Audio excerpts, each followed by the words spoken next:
The sound of the gavel was like a thunderclap, cracking through the air and freezing every movement in the courtroom. The walls seemed to close in, the silence heavier than the wood-paneled chambers had ever known. All eyes turned toward the bench where Judge Beryl Howell leaned forward, her voice sharp, her authority unmistakable. In that instant, the unthinkable words left her mouth. She threatened to jail Congresswoman Jasmine Crockett. For a moment, time seemed to stand still. A federal judge, cloaked in power and history, was daring to strip a sitting black congresswoman of her dignity with a single sentence. The air was thick with disbelief. With the raw tension of unchecked authority bearing down on someone who had been underestimated her entire life, Howell's eyes held the courtroom like iron shackles, daring anyone to challenge her command. And there sat Jasmine Crockett calm, still, almost defiant in her silence. To the untrained eye, she might have looked cornered, perhaps even powerless, against the weight of federal authority. But those who knew her, those who understood what she carried inside, saw something different. They saw the quiet storm building, the flicker of a mind already calculating its counterstrike. It was more than a courtroom clash. It was a question echoing in every corner of America. What happens when unchecked authority tries to silence a brilliant mind? What happens when the gavel, meant to symbolize justice, becomes a weapon of intimidation? The spectators could feel the imbalance. Howell's voice thundered with the confidence of someone who had never been meaningfully challenged. Crockett's stillness, however, was not fear, it was patience. And patience, in moments like this, is often the deadliest weapon of all. The gavel still echoed in the imagination of everyone watching. Social media would soon ignite. Newsrooms would scramble to capture every detail. But inside that chamber, a far greater drama was unfolding. Howell thought she had won, that her words would seal control. Yet beneath the surface, something else stirred, a force stronger than intimidation, sharper than raw power, because Jasmine Crockett was no ordinary target. And though Howell believed she could silence her, the truth was about to thunder back, with even greater force. But what happened next left even the toughest courtroom veterans speechless. The confrontation between Judge Beryl Howell and Congresswoman Jasmine Crockett did not appear out of thin air. It was the product of weeks of mounting tension, bruising oversight hearings, and a climate in which power and politics collided with frightening intensity. Howell, known within Washington's inner circles as an iron-fisted enforcer of courtroom order, had built her reputation on commanding respect through sheer force of will. But the trouble with reputations built on intimidation is that eventually someone is bold enough to test them. Oversight hearings had become a battlefield. Tempers flared as issues of accountability, democracy, and government overreach dominated headlines. Crockett, fiery yet composed, had stepped into these hearings as more than a participant. She had become a voice that echoed the frustrations of countless Americans who felt silenced, marginalized, or ignored. Her questions cut sharper than most, her presence undeniable. And while many judges, many political figures, might have met such presence with dialogue or even grudging respect, Howell had a different instinct: to crush it. This was more than the collision of two individuals. This was a collision of two visions of America. On one side, the cold authority of a system that had, for generations, placed power above people, process above humanity. On the other, a congresswoman whose very existence in that chamber represented resilience, progress, and the idea that intellect and truth could be weapons against arrogance. For Howell, the gavel was an extension of herself, a symbol she wielded to remind the courtroom who held control.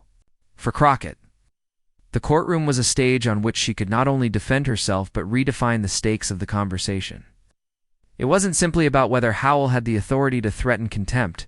It was about whether America would stand by while power was used as a hammer against dignity, against representation, against voices that refused to be diminished.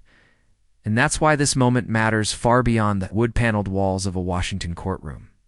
Every immigrant who had been told they didn't belong, every woman who had been silenced in a meeting, every young activist who had been dismissed as naive as they could see themselves in Crockett's stillness. in her calm refusal to buckle. This wasn't just about legal procedure. It was about identity, pride, and the fragile promise of American democracy. Social media was primed to explode. News outlets were sharpening their headlines. Viewers who might have otherwise scrolled past another political clip would soon find themselves glued to screens. Because what unfolded in that chamber wasn't just another dry exchange about the limits of contempt powers. It was drama in its purest form. A towering figure of authority daring to crush a woman underestimated too many times before. And everyone, watching, sensed that something extraordinary was about to happen. This wasn't just another courtroom exchange. It was the moment the entire country would be talking about. The kind of viral turning point that doesn't just capture clicks, it captures hearts and minds. A test of whether dignity could withstand intimidation, whether intellect could break through arrogance, whether America still had room for truth to triumph when power overreached. The gavel's echo was still ringing when Crockett drew in her breath, and the air seemed to shift to understand why Howell struck so aggressively. We need to see the arrogance that built her reputation. Judge Beryl Howell's rise to prominence in Washington was built on a reputation of being unflinchingly tough. The kind of judge whose very presence could silence a room before a single word was spoken. She cultivated an aura of inevitability, as though her rulings carried the weight of destiny itself. Lawyers whispered about her sharp tongue, her intolerance for wasted time, and her capacity to reduce even seasoned litigators into nervous wrecks. For years, Howell was painted as the guardian of courtroom order, a figure to be respected, if not feared. But fear, while effective in the short term, often masks something else: arrogance. And arrogance has a way of seeping into every decision. Every gesture, every moment where authority is left unchecked. Howell prided herself on control.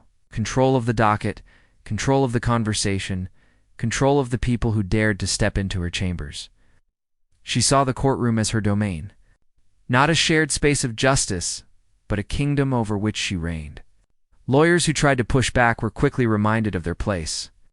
Witnesses who wandered too far from her preferred line of questioning found themselves scolded, dismissed, or threatened with contempt. Too many. She embodied the system at its most unforgiving, efficient, yes, but cold, merciless, and unyielding. Stories circulated in Washington about Howell's sharp rebukes. One defense attorney recalled being cut off mid-sentence, his arguments never allowed to see daylight. Another spoke of Howell dismissing a witness with a wave of her hand as though their testimony was beneath her time. Even colleagues, those who respected her legal acumen, sometimes wondered whether her devotion to order had eclipsed her devotion to justice. Her contradictions were striking. On paper, she was sworn to uphold the Constitution, to safeguard fairness, to ensure that the courtroom remained a place where truth could triumph. Yet in practice, she often seemed to prize dominance over dialogue. She didn't just want the last word, she demanded it. And if anyone dared to question her, the gavel was always ready to slam, weapon disguised as a symbol of justice. For years, this iron-fisted approach earned her both headlines and fear-driven compliance. Journalists wrote profiles that celebrated her as formidable.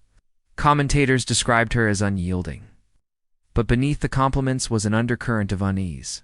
Was Howell truly a protector of justice, or simply a protector of her own authority? Consider the fictionalized example of a high-profile trial, in which a young attorney attempted to present evidence that could have swayed the case. Howell, impatient with what she deemed procedural missteps, cut the attorney short, declaring the evidence inadmissible, without allowing full explanation. Observers noted how the attorney, visibly shaken, sat down while Howell pressed forward as though nothing had happened. For it was just another moment of discipline. For the young lawyer, it was a career-defining humiliation. This pattern decisive. Rulings delivered with an almost theatrical disdain shaped Howell's reputation. To her supporters, she was a no-nonsense judge who didn't tolerate chaos. To her critics, she was a figure who too often confused order with justice, and intimidation with respect. And in Washington, that reputation was magnified by the politics of power. Judges are expected to wield authority with balance, to demonstrate humility alongside firmness. Howell, however, projected certainty so absolute that humility seemed foreign to her vocabulary. She was the gavel, the robe, the thunderclap of finality. Her word was law not just because of the office she held, but because of the force with which she delivered it. It was this very arrogance, this unchecked belief in her own dominance, that led her to see Jasmine Crockett not as a congresswoman, not as an accomplished attorney in her own right, but as someone to be put in her place. When Howell threatened to jail her, it wasn't born of necessity. Jasmine Crockett's story was never meant to be easy. From the beginning, she walked into rooms where people doubted her, into conversations where voices tried to talk over her, and into a world where she was told again and again that she wasn't supposed to reach as high as she did. Yet instead of letting that weight crush her, Crockett forged it into steel. She was the daughter of a community that knew struggle well.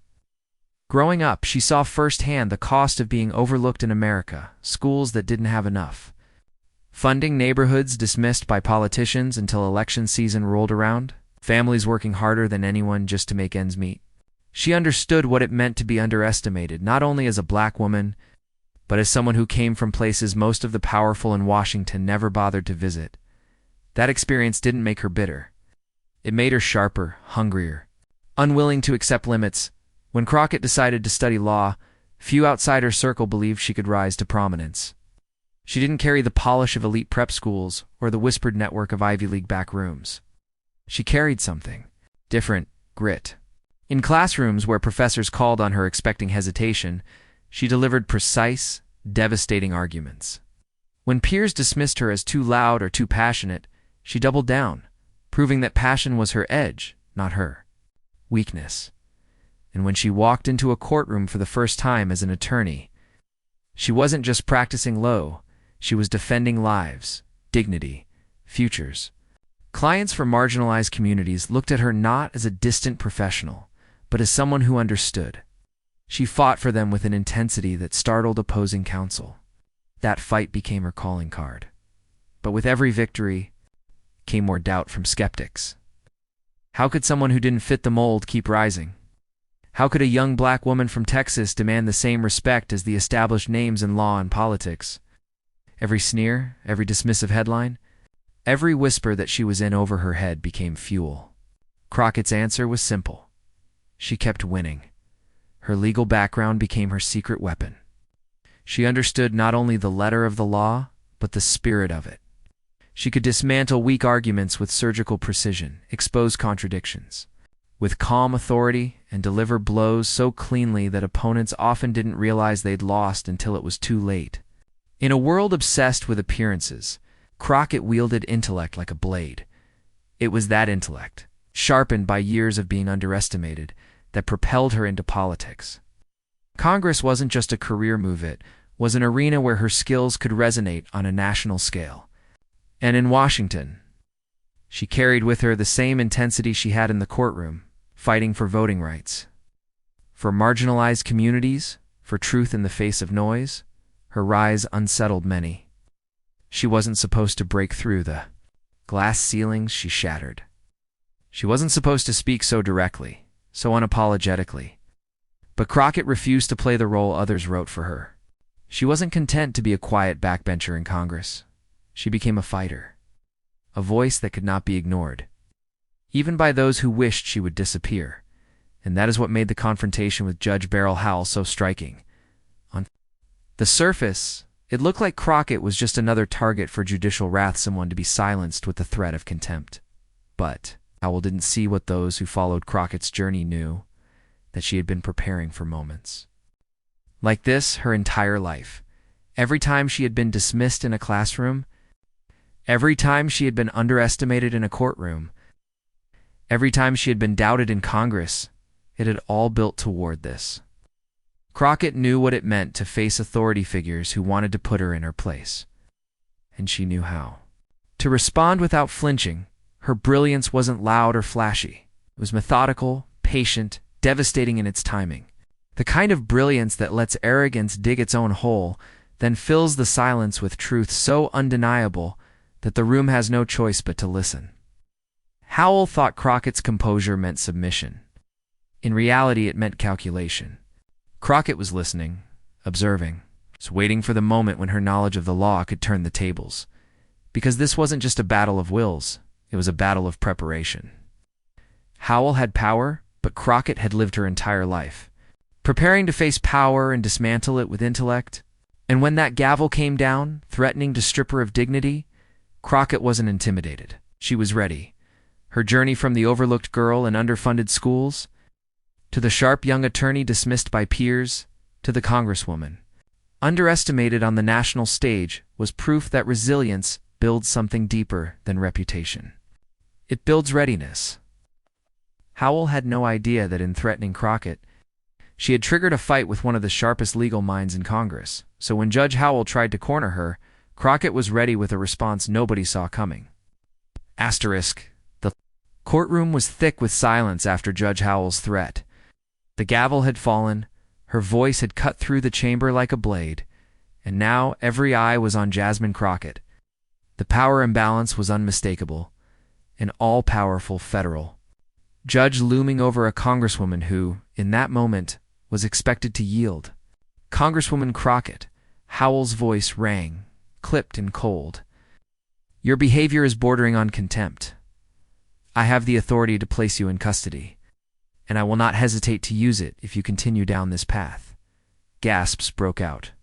In the gallery, the idea of a judge threatening to jail a sitting member of Congress was shocking enough. But it was the way Howell delivered it casual, almost smug, that made the air bristle. She was daring Crockett to resist, daring her to speak one word to many. Crockett didn't flinch. She didn't even blink. She sat there, her expression steady, her eyes locked on Howell's, projecting a calmness that seemed impossible given the circumstances. That stillness wasn't weakness, it was steel. Yet to Howell, it read as defiance, and defiance was something she couldn't stand. Do you understand me, Congresswoman? Howell pressed, her voice louder now, echoing against the paneled walls. One more interruption, one more outburst, and I will hold you in contempt of this court.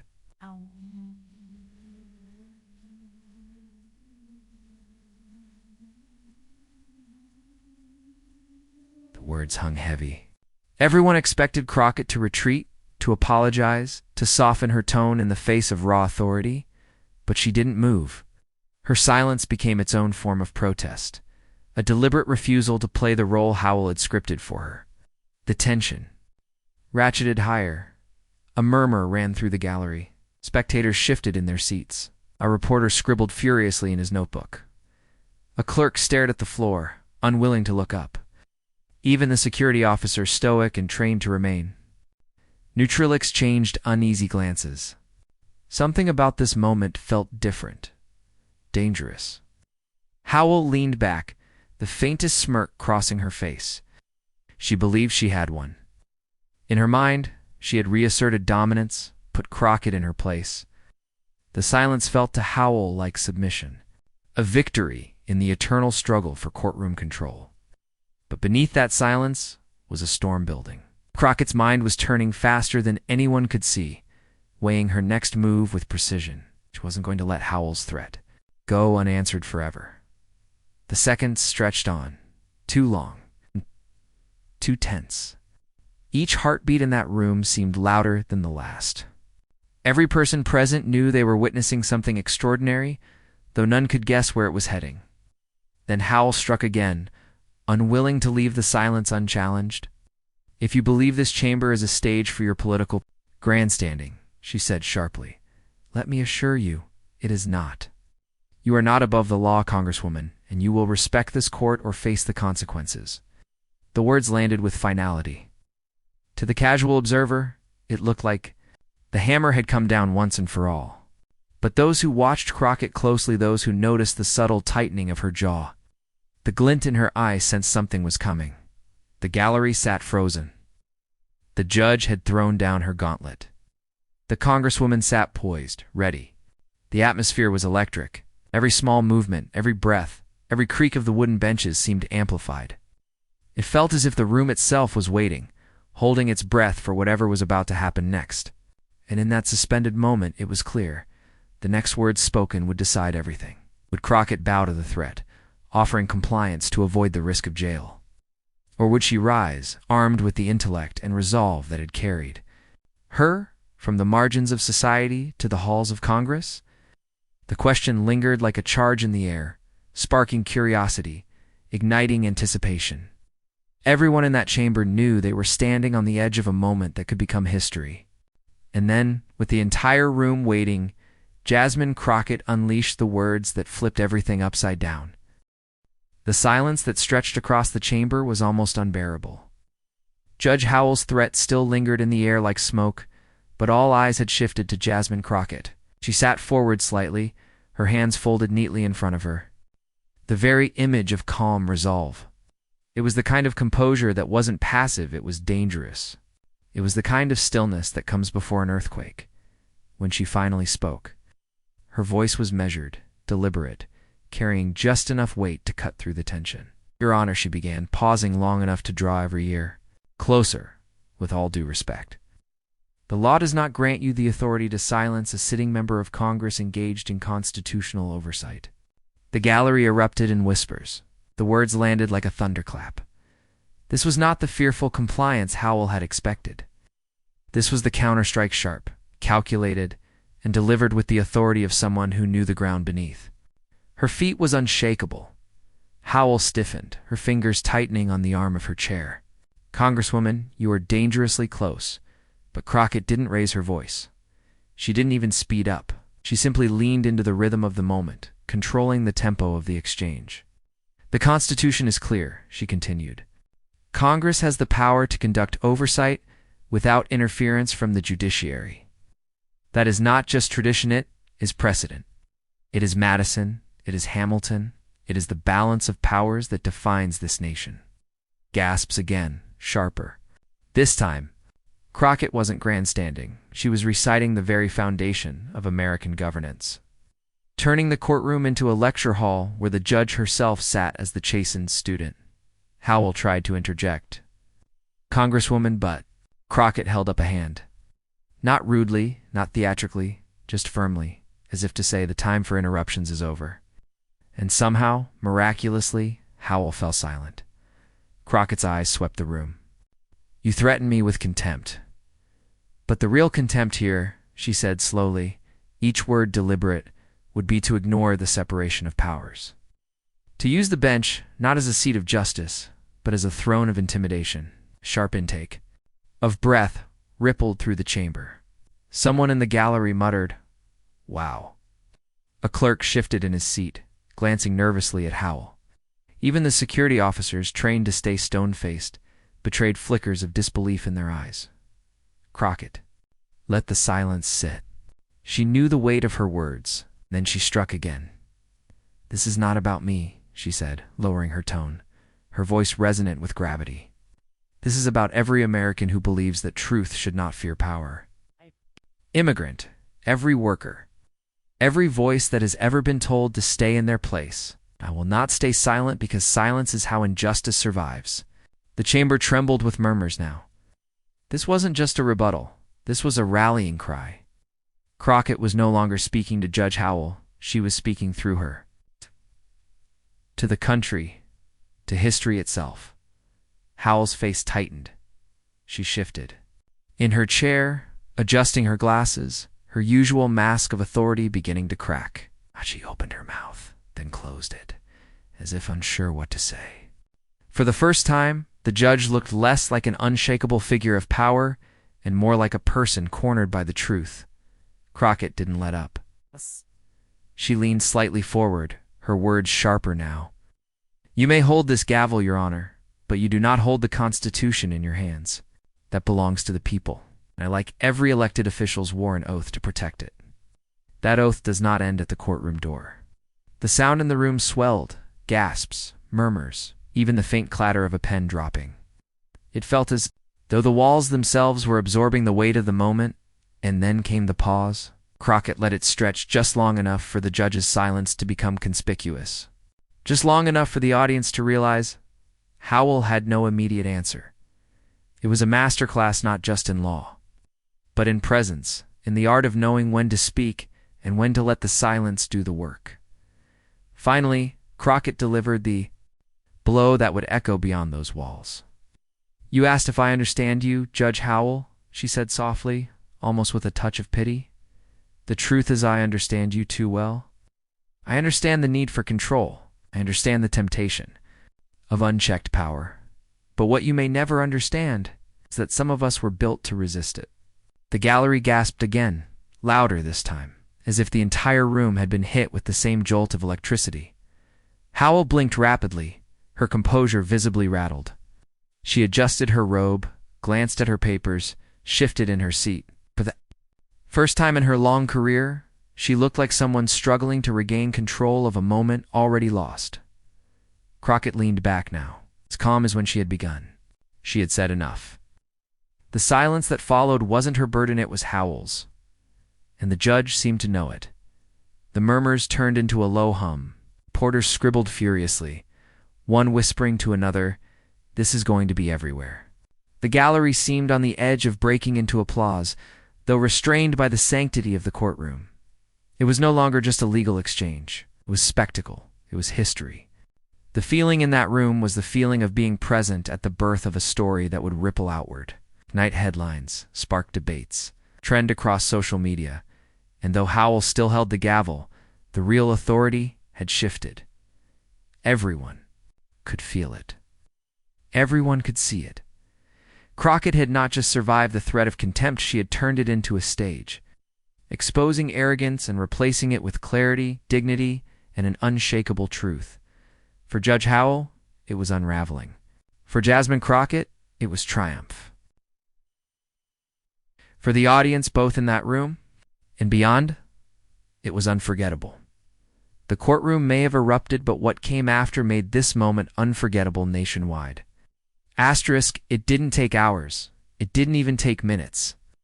Within seconds of Jasmine Crockett's counterattack, phones in the gallery were buzzing, cameras were capturing, and the first clips of her showdown with Judge Howell were already making their way across Twitter, TikTok, and YouTube. The first wave came in the form of disbelief. A short 10-second clip Crockett declaring, "Silence is how injustice survives," hit social feeds like a lightning bolt. Within 20 minutes, it had 1 million views. Within an hour, hashtags were climbing to the top of trending lists. Hashtag Crockett crushes, hashtag Constitutional Queen, hashtag Howell humiliated dot on Instagram. Reels popped up showing split-screen edits. Howell red-faced and flustered beside Crockett, cool and composed. "This is what calm power looks like," read one caption. Memes spread even faster. Crockett's poised hand raised mid-sentence became the newest political gif, dubbed simply, "Sit Down Energy." Cable news caught on before the courtroom session had even officially adjourned. MSNBC ran a breaking: Congresswoman Crockett stuns judge in constitutional clash. Commentators scrambled to analyze, some leaning into legal angles, others marveling at the sheer optics of it all. One host declared, "We may have just witnessed the viral moment that will define the political year." Meanwhile, on Fox News, the tone was different. Pundits bristled, calling Crockett's defiance dangerous grandstanding. But even their outrage betrayed something they couldn't deny. The clip was unavoidable, everywhere, unstoppable. Every attempt to dismiss it only amplified it further. Twitter became a battlefield of reactions. Civil rights lawyers hailed her as a beacon of constitutional courage. Grassroots activists reposted the video with captions like, "This is what fighting back looks like." Even celebrities joined in, actors, athletes, and musicians retweeting the clip, adding fire emojis or one-word endorsements. Legend. Perhaps most surprising were the whispers in Washington. Journalists reported that congressional staffers were replaying the video in offices, swapping it like contraband, shaking their heads in amazement. A senior senator was overheard saying she'd just schooled a federal judge on live TV. Ripple effects extended far beyond politics. For many ordinary viewers, the clip felt personal. Immigrant families, young women, law students, and anyone who had ever been underestimated saw in Crockett a mirror of their own battles. Comment sections filled with testimonials. This is for every time I was told I didn't belong. Spoke for us today. Finally, someone who refuses to be intimidated. And while Crockett's influence surged, Judge Howell seemed to shrink in the aftermath. She issued no statement, no rebuttal. The silence was deafening, where Crockett's words pulsed through millions of screens. Howell's image became statica, frozen face of authority undone. Late-night hosts wasted no time. Monologues lit up with reenactments of the exchange, painting Howell as brittle and Crockett as the fearless underdog who flipped the script. One host quipped, "Usually the gavel wins. But tonight, it got hammered." The audience roared. What made the moment unstoppable wasn't just Crockett's words, it was the authenticity behind them. Viewers weren't watching a rehearsed performance. They were watching a real confrontation where power tried to crush. Dignity and dignity fought back. By midnight, the clip had crossed 50 million views across platforms. Articles appeared with headlines like, "The Day Jasmine Crockett Broke the Internet." Think pieces followed, asking whether this was a turning point in America's cultural and political landscape. Some called it the new viral civil rights moment. Others wondered if Crockett's rising star meant a new kind of leadership was possible, one grounded in both legal intellect and lived struggle. As the echoes of gavel strikes faded and the courtroom emptied, Jasmine Crockett's victory transcended any single exchange. It was no longer just about Howell's overreach or a high-profile clash in Washington. It was about what happens when courage meets intellect, when truth confronts intimidation, and when dignity refuses to be silenced. Crockett's poised response had revealed a deeper principle.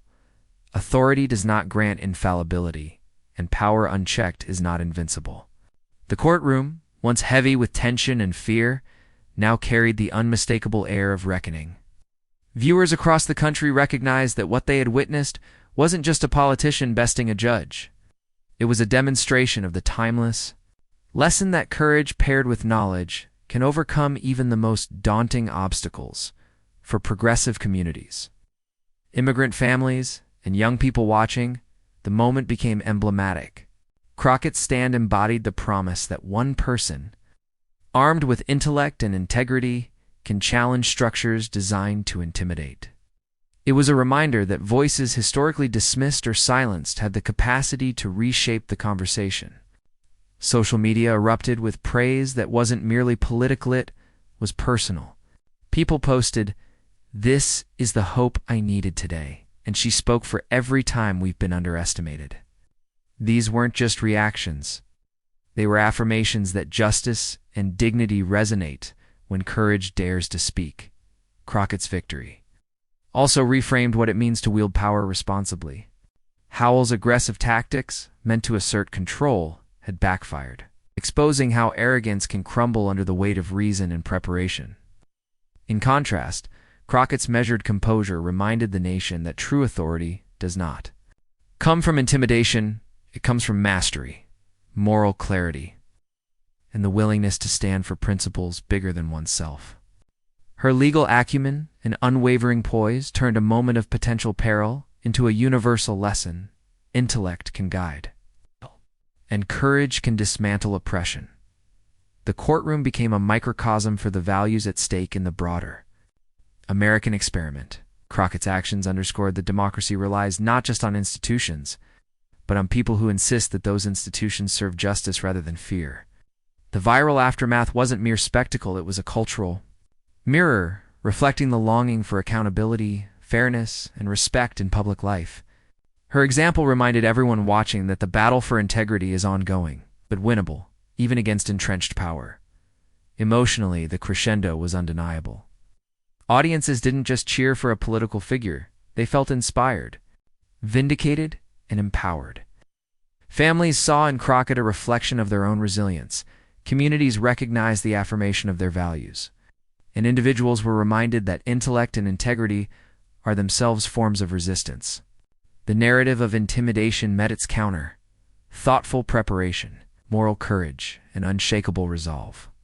In reframing the moment beyond politics, the story became an allegory. It spoke to anyone who has ever faced authority, who has ever been underestimated, And who has ever questioned whether truth can prevail against force? Crockett's stand was a testament that the righteous use of knowledge, the steady application of principle, and the courage to act in accordance with both can leave a legacy far more enduring than fear. And as the day ended, for the nation, moments like these don't just fade from memory. They teach, they inspire, and they shift the arc of what is possible. Jasmine Crockett's confrontation with Judge Howell was no mere courtroom drama. It was a lesson in the enduring power of integrity, and that's why this moment will be remembered far beyond the courtroom. Judge Beryl Howell may have tried to intimidate, to assert dominance, to jail Jasmine Crockett, but what she underestimated was far greater than any courtroom gavel. She underestimated a mind sharpened by law, a spirit fortified by resilience, and a determination rooted in principle. In that charged moment, Crockett didn't just defend herself, she defended the idea that intellect, courage, and dignity cannot be silenced. This isn't just a story about one confrontation. It's a story about standing firm in the face of overwhelming power, about speaking truth when others expect you to stay silent, and about proving that justice belongs not to the loudest voice, but to the prepared, the principled, and the brave. The lesson is clear. Authority can challenge you. Obstacles can intimidate you, but integrity and knowledge will always hold the ultimate power. And now, it's your turn to be part of this movement. Subscribe. To stay inspired, share this story with friends and family, and join a community that celebrates courage, intellect, and the fight for what is right. Every click, every share, every conversation sparked by Jasmine Crockett's moment reinforces the idea that standing up matters, that one person can shift the conversation, influence the culture, and inspire a nation. Because when voices like Jasmine's rise, it's not just politics. It's America at its best. It's a reminder that the fight for truth, fairness, and dignity is ongoing, and that every one of us has the power to contribute. So watch, share, and join the wave of voices that refuse to let fear dictate the story. Let this moment inspire you to act, to speak, and to stand firm. The courtroom may have been hers, but the message belongs to all of us, because courage, knowledge, and integrity, they're contagious. And together, they can change everything.